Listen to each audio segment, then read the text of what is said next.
السلام علیکم۔ آج ہر طرف شعیب ملک اور ثنا جاوید کی شادی کی چرچے ہے۔ شعیب ملک اور ثانیہ مرزا کی بھی پاکستان کی آزادی کی طرح تھی۔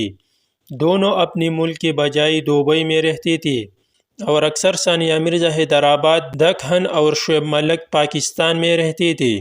1 سال قبل ان کے طلاق کی خبریں چلی، مگر اس کے بعد ان کا ایک ٹی وی شو آ گیا تو لوگوں نے سمجھا کہ اس کے شو کی ریٹنگ بڑھانے کے لیے یہ ڈرامہ کیا گیا۔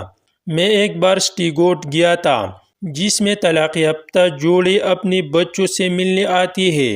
ہفتے کا دن خاص ان کے لیے مقرر کیا گیا ہے شاید، مگر اس دن طلاق کے بعد جو بچوں کی حالت دیکھی تو اسی دن سے احساس ہوا کہ میاں بیوی کو کبھی اس طرف نہیں جانا چاہیے۔ شعیب ملک اور ثانیہ مرزا کے معاملے میں بھی سب سے زیادہ نقصان اذان مرزا ملک کا ہوا، جو کہ ان دونوں کا بیٹا ہے۔ اللہ سب کے بچوں پر ماں باپ دونوں کا سایہ سلامت رکھے۔ میں نے ایسے بچوں کو ساری زندگی گزرنے کے باوجود نامکمل ہی پایا ہے۔